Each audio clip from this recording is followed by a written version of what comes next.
नमस्कार मंडळी, कसे आहात? मजेत आहात ना? मी वैशाली. तर तुम्हा सर्वांना सुंदर दिवसाच्या सुंदर शुभेच्छा. आणि आता 5:30 झालेले आहेत. मी उठले अभ्यासाला आणि फ्रेश वगैरे झाले. 5लाच उठले तशी. आणि आजचा व्लॉग आपल्यासाठी खूप खूप महत्त्वाचा आहे, माझ्यासाठी पण आणि तुमच्यासाठी पण. कारण आपल्याला तुम्हाला थंबनेलवरून कळलंच असेल की मी आज कुठल्या टॉपिक विषयी बोलणार आहे. तर आणि हा टॉपिक आपल्यासाठी खूप महत्त्वाचा आहे, त्यामुळे सर्वांनी आवर्जून पूर्ण व्हिडिओ बघा. यात मी असे काही पॉईंट सांगते की जे मी अनुभवावरून शिकले आणि मला पण ते मी त्यावर वर्क करत आहे. तर मला त्यात फायदा वाटला. म्हटलं चला, माझ्यासारख्याच तुम्ही आहे, तुम्हाला पण अभ्यासाला वेळ पाहिजे आणि अभ्यास होत नाही, चिडचिड होते मग. तर म्हणून हा टॉपिक, महत्त्वाचा टॉपिक मी आज घेऊन आलेले आहे. आणि आपला आजचा टॉपिक आहे की मुलांसोबत अभ्यास करणं. घरात मुलं आहेत आणि त्यांच्यासोबत अभ्यास करणं, त्यांना कसं वळण लावायचं, आपली जबाबदारी कशी पूर्ण करायची, या टॉपिकवरच मी आज बोलणार आहे.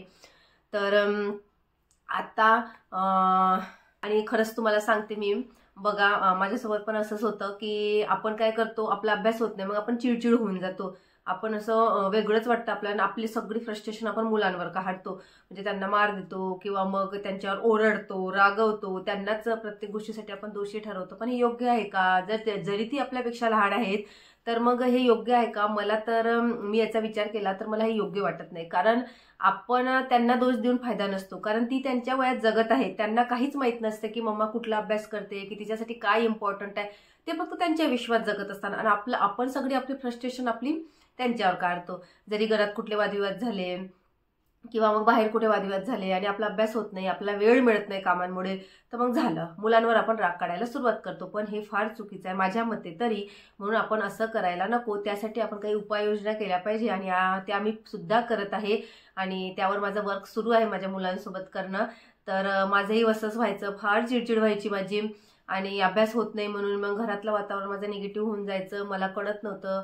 आणि कसं असतं, आपण मग संध्याकाळी आपले मिस्टर घरी येतात आणि आपल्या घरातलं वातावरण मग कसं असतं, मुलांना आपण ओरडतो, घरातलं वातावरण सगळं निगेटिव्ह होतं, एनर्जी आपली पूर्ण निगेटिव्ह एनर्जीशी स्प्रेड होते आपल्या घरात. मुलं रडतात, मिस्टरही थकून भागून आपले ऑफिसवरून घरी येतात, मग कसलं घरातलं वातावरण टेन्स होऊन जातं सगळं. तर या सर्वावर सोल्युशन एकच आहे की आपल्याला सर्वात प्रथम काही मुद्दे लक्षात ठेवावे लागेल.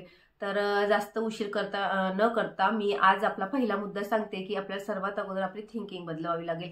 आपण काय करतो, थिंकिंगनी म्हणजे आपल्याला ती सवय झालेली आहे. आपण आपल्या मिस्टरांसोबत म्हणा किंवा मग आपल्या आईसोबत म्हणा किंवा मग शेजाऱ्या पाजाऱ्यांसोबत आपण मुलांचा जो वीक पॉईंट आहे ना, तो 100 वेळा त्यांच्यासोबत डिस्कस करतो. जसं की मुलं अभ्यासात हुशार नाही आहेत ना, मग आपण म्हणतो माझी मुलगी हुशारच नाही, माझी मुलगी हुशार नाही, माझा मुलगा गोंधळच करतो, माझा मुलगा म्हणजे बदमाशपणा करतो. तर आपण तेच ते वाक्य पुन्हा पुन्हा बोलतो.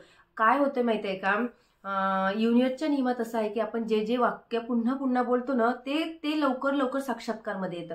म्हणजे आपण जसं त्यांना ब्लेसिंग देत असतो. आपण बघा, मोठ्या माणसांच्या पाया पडतो ना, तर मोठे माणसं आपले आशीर्वाद देतात की यशस्वी व्हावं. ते का आशीर्वाद देतात? कारण आपल्याला यश मिळालं पाहिजे म्हणून. मग आपण आपल्या मुलांना असा आशीर्वाद द्यायला पाहिजे, जसं चांगला आशीर्वाद, जसं की जरी तो त्या गोष्टीत म्हणजे अजून मागे आहे, त्याला भीती वाटते, तरी त्याला आपल्याला काय म्हणायला पाहिजे, तू एक म्हणजे असं न भिणारा शूरवीर मुलगा आहे किंवा तू छान आहेस, तू करू शकतो आणि मला पूर्ण विश्वास आहे. अशा गोष्टी आपण त्याच्यासोबत करायच्या, त्याला सांगायचं. आपण त्याला असं डिमोटिवेट न करता मोटिवेट करत राहायचं. यामुळे काय होतं, त्याला प्रोत्साहन मिळतं सकारात्मक आणि त्याच्या ते खूप फायद्याचं ठरतं. जरी आता आपल्याला चेंजेस दिसत नसले तर काही दिवसांनी चेंजेस दिसतात, कारण मी करून पाहिलेलं आहे. जसं जसं माझी मुलगी म्हणा किंवा मुलाला मी जसं सकारात्मक प्रोत्साहन देते ना, तर त्यांच्यात आता हळूहळू बदल व्हायला लागलेले आहेत. जसं दुसरा मुद्दा म्हणायचा आहे मला, हा तर झाला विचारांचा मुद्दा. तर दुसरा मुद्दा म्हणजे टीव्ही आणि इंटरनेटपासून त्यांना दूर ठेवायचं. कारण काय असतं, आपण स्वतःला शिस्त लावतो ना, तशी मुलांना पण शिस्त लावायला हवी. कारण टीव्ही आणि इंटरनेट सोबत आपल्याला काय वाटते, जेवतायत का शांततेनं, टीव्ही बघता बघता जेवू द्या, माझी 4 कामं उरकून घेते मी. पण हे खरंच फार धोकादायक आहे, कारण मला अनुभव आलेला आहे. कारण एक वेळा जर मुलांना सवय लागली ना, ती तुटत नाही. म्हणून आपण थोडे थोडे प्रयत्न करा. त्यांना टायमिंग द्या की तुला 5 ते 10 मिनिटं देते मी, त्या 5 ते 10 मिनिटात तू तुझा कुठला प्रोग्राम पाहायचा ते बघ आणि तुझ्या म्हणजे तुझ्या हाताने रिमोटचं बटन बंद करून स्विच बंद कर.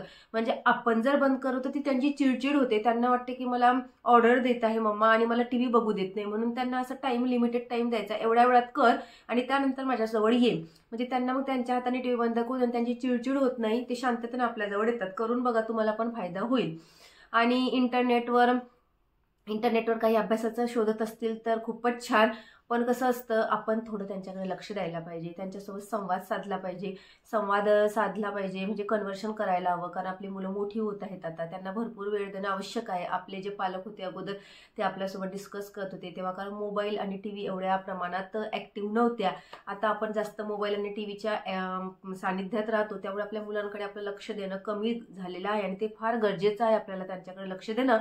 म्हणून आपण त्यांच्याकडे जरा जास्त लक्ष द्यावं लागेल आपल्याला. कारण काय असतं, आपण जर त्यांच्यासोबत संवाद साधू नये तर ते मग कसं मित्रांजवळ संवाद साधायला जातात. आणि जेव्हा मग आत्ता आपण त्यांच्यासोबत संवाद साधायला तयार नसतो, पण जेव्हा मुलं मोठी होतात ना 10वी नंतर, तेव्हा मग आपण त्यांच्यासोबत संवाद साधायला जातो. काय होते तुम्हाला सांगते, म्हणजे आता काय वाटतात, मुलं मोठ्यात मम्मा काय करू, मम्मा ही निबंध स्पर्धा आहे, मम्मा असं करू का, मम्मा तसं करू, आपल्या अवतीभोवती फिरतात आणि आपण त्यांच्याकडे लक्ष देत नाही. पण जेव्हा मुलं मोठे होतात ना 10वी 12वी नंतर, तेव्हा मग आपण त्यांच्या मागे फिरतो की सांगणार आहे काय केलं आज कॉलेजला, सांग ना ग काय करतेस, तर कुठे चाललीस तू. तेव्हा ते तयार नसतात. कारण मी तुम्हाला कारण सांगते, कारण आत्ता आपण त्यांच्याकडे लक्ष देत नाही ना, म्हणून ती तयार नसतात. जर आत्ता आपण त्यांच्याकडे लक्ष दिलं, त्यांच्यासोबत डिस्कशन केलं, त्यांच्यासोबत संवाद साधला ना, तर उद्या आपल्याला त्यांच्यासोबत संवाद साधायला जावं लागणार आणि तीच आपल्यासोबत संवाद साधायला येतील.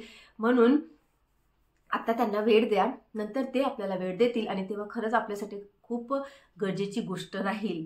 तसेच आपण अभ्यास करतो, अभ्यास करताना आपला अभ्यास होत नाही, मग आपलं फ्रस्ट्रेशन मुलांवर निघतं. तर असं व्हायला नको, म्हणून मी तुम्हाला माझे व्हिडिओ सांगितलेले आहे की आपण मार्ग कसा काढायचा आणि मुलांसोबत अभ्यास करायचा. तर सोपे विषय घेऊन बसायचे, त्यामुळे मुलांना आपले कॉपी करतात, मुलं आपली सावली असतात. आणि त्यामुळे काय असतं की मुलांना वाटते माझी मम्मा काहीतरी रीडिंग करत आहे, रायटिंग करत आहे, म्हणजे फक्त मला ऑर्डर देत नाही की अभ्यास कर म्हणून, तर ती पण माझ्यासोबत अभ्यास करते. त्यामुळे त्यांना पण सकारात्मक प्रोत्साहन मिळते आणि या सगळ्यांचा फायदा असा होतो की आपला पण अभ्यास होतोय, मुलांचा पण अभ्यास होतो. आता ज्या हाऊसवाईफसाठी अभ्यास नसेल त्यांनी काय करायचं, रीडिंगची पुस्तकं घेऊन बसायची, काही पॉझिटिव्ह थिंकिंगची पुस्तकं वाचायची. जर तुमच्याजवळ काहीच नसेल तर मुलांचीच पुस्तकं घ्यायची आणि जरा त्यांना शुद्ध लेखन किंवा श्रुतलेखन म्हणजे जरा सांगायचं, म्हणजे आपण मोठ्याने बोलायचं आणि मुलांना लिहायला लावायचं. तर त्याने काय होतं, मग जो त्यांच्यासोबत आपला वेळ जातो ना, म्हणजे असा वेळ घालवतो ना आपण, तो त्यांच्यासाठी खूप खूप एनर्जी देणारा असतो. कारण कसं असतं, आत्ता जर आपण ह्या गोष्टीकडे लक्ष दिलं नाही तर फार वेळ होईल. कारण कसं असतं, बाहेर खूप कॉम्पिटिशन आहे आणि त्यासाठी मुलांना इमोशनली मजबूत बनवणं आवश्यक आहे, फिजिकलीपेक्षा इमोशनली.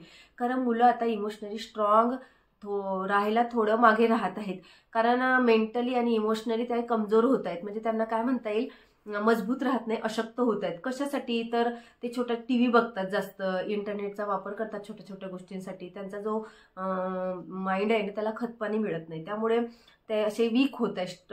त्यांना आपल्याला स्ट्रॉंग करायचं आहे, त्याच्यासाठी आपल्याला त्यांना सकारात्मक प्रोत्साहन द्यावं लागेल, त्यांना पॉझिटिव्ह थिंकिंग शिकवावं लागेल, त्यांना निगेटिव्हिटीमधून बाहेर काढावं लागेल, त्यांना सांगावं लागेल की असं केल्याने असं होते, हा विचार कर. आणि ह्या सगळ्यांचा फायदा त्यांना भरपूर प्रमाणात पुढे होणार आहे. त्यानंतर समोरचा मुद्दा म्हणजे आपल्याला स्वतः शिस्त लावावं लागेल. जर आपण एखाद्या सवयीचं पालन करून तर मुलं नक्की त्या सवयीचं पालन करतात, कारण आपलंच पाहून आपली मुलं शिकत असतात, ती आपलीच सावली असतात. म्हणून फक्त त्यांना सांगण्यापेक्षा ना स्वतः जर अगोदर केलं ना आपण, तर मुलं लवकर शिकतात, असं मला चांगलं आढळून आलेलं आहे. आणि तुम्ही पण तो प्रयोग करून बघा, तुमच्या पण ते लक्षात येईलच. आणि भरपूर पालकांची समस्या असते की आमची मुलं आमचं ऐकतच नाहीत. तर आपल्याला संयम फार महत्त्वाचा आहे, कारण सगळ्यांचीच मुलं ऐकत नसतात आणि आपणही छोटे होतो तर आपल्यालाही वाटत होतो, पण आपण कसं आपल्याला मार मिळत होता, त्यामुळे आपण जरा भीत होतो आपल्या पालकांना. आत्ता जरा कॉम्पिटिशन वाढलेली आहे आणि शारीरिक शिक्षा कमी झालेली आहे, फटके देण्याचा प्रकार कमी झालेला आहे. तर त्यामुळे कसं मुलांना भीती हा प्रकार दिसत नाही आहे. तर माझ्या मते जर मुलांना थोडी सवय लावायची असेल, त्यांना शिस्त लावायची असेल, तर थोडा फटके हा प्रकार आपल्याला आणावा लागेल. काही प्रमाणात, मी फटकेबाजीला निमंत्रण देत नाही आहे, तर काही प्रमाणात आपल्याला त्यांना वळण लावण्यासाठी, कारण ओरडण्याने मुलं ऐकण्यापेक्षा त्यांना शिस्त लावण्यापेक्षा जी मुलं खूपच बंड आहेत ना त्यांना थोडा धाक आवश्यक आहे, त्यांना थोडी भीती आवश्यक आहे. त्यामुळे थोड्या कमी प्रमाणात आपल्याला त्यांना कुठली तरी शिक्षा करावी लागेल. आता कुठली शिक्षा करायची तर सगळ्यात सांगते मी तुम्हाला मी कशी शिक्षा करते. जसं आता मुलं ऐकत नाहीत ना, तर फटक्यांपेक्षा मी अगोदर ह्या शिक्षेचा करते की जसं आता तू जर माझं ऐकलं नाही ना तर मी काय करते, त्यांना तुझी रूम तुला स्वतः आवरावी लागेल, तुझे पुस्तकं तुला छान व्यवस्थित लावून ठेवावी लागतील. त्यानंतर तुझे जे शाळेचे जो ही सामग्री आहे ती छान व्यवस्थित तुला जोडवून ठेवावं लागेल. म्हणजे त्यांना कामाच्या प्रमाणात शिक्षा देणे, म्हणजे काम पण होतं, त्यांना सवय पण लागते. यामुळे काय होतं, त्यांना स्वतः शिस्त लागेल, त्यांना अनुशासन येईल आणि सगळ्यात महत्त्वाचं म्हणजे त्यांना काम करण्याची सवय लागेल. कारण आपण मुलांना काम सांगत नाही, आपण स्वतः त्यांची कामं करून देतो. बूट धुण्यापासून, त्यानंतर सॉक्स धुण्यापासून, बॉटल भरण्यापासून सगळी कामं आपण त्यांची करून देतो. त्यामुळे त्यांना स्वतः कामं करण्याची सवय लागत नाही. आणि ती जर सवय लावायची असेल तर हे आपण असं करू शकतो किंवा मग थोडी त्यांना कामं करायला सांगा, जेणेकरून त्यांना कामाची सवय लागेल आणि पुढे चालून जेव्हा ते बाहेर शिकण्यासाठी जातील किंवा मग आपल्यापासून लांब राहतील तेव्हा त्यांना अवघड जाणार नाही. आणि बघा मैत्रिणींनो, जर तुम्हाला अभ्यास करायचा असेल ना याच्यासोबत आपल्या मुलांसोबत, तर त्यांच्यावर चिडचिड न करता त्यांना प्रेमाने समजावून सांगायचं. आणि मुलं ऐकतात, मला माहीत आहे मुलं ऐकतात. फक्त त्यांना स्वतःचं उदाहरण द्यायचं, त्यांना सांगायचं की आम्ही छोटे होते तर आम्ही असा अभ्यास करत होतो, त्यानंतर आम्हाला यामुळे भरपूर फायदा होत होता, आम्ही शुद्ध लेखन लिहित होतो, त्यामुळे आम्ही आता या पदावर आहे, तर तुम्हाला पण असंच काहीतरी करावं लागेल, म्हणून तुम्ही मोठे झाल्यानंतर तुम्हाला अवघड जाणार नाही. तर स्वतःचे उदाहरण द्या, स्वतः अगोदर कोणतीही कृती करून दाखवा. आपल्याप्रमाणे आपले मुलं करतात आणि यांचा त्यांना भरपूर फायदा होतो. तर असाच आपण आणखी 1-2 व्हिडिओ घेऊन येऊ मुलांसाठी, जेणेकरून तुम्हालाही फायदा होईल, मलाही फायदा होईल. तर मला वाटलं की माझे अनुभव तुमच्यासोबत शेअर करावे. आपण मुलांना वळण लावू शकतो, आपली ती जबाबदारी आहे. आणि आपल्या अभ्यासासोबत त्यांचा पण अभ्यास होईल, म्हणजे आपली पण चिडचिड होणार नाही, मुलांची पण चिडचिड होणार नाही, घरातलं वातावरण शांत राहील. तर आपल्याला त्यासाठी सगळे प्रयत्न करावे लागतील आणि आपण ते करू शकतो. आपल्यात तेवढी क्षमता आहे, कारण गृहिणी सगळंच काही करू शकते आणि ती ऑलराऊंडर असते. तर चला, ज्यांनी सुरुवात केली नाही ते आजपासून अशी सुरुवात करा आणि आणखी 1-2 व्हिडिओ घेऊन येऊ आपण या बाबतीत. चला, तर आजसाठी एवढंच आणि लवकरच आपला स्टडी व्लॉग येईल. तोपर्यंत स्वतःची काळजी घ्या, आनंदी राहा आणि भरपूर मोटिवेट होत राहा. आणि सगळा जो आपला पॉझिटिव्ह विचारांचा जो असा मस्त गाडा आहे ना तो असा छान घेऊन चला, त्याबरोबर स्मार्ट स्टडी करा. भेटूया लवकरच पुढील व्हिडिओमध्ये. तोपर्यंत बाय.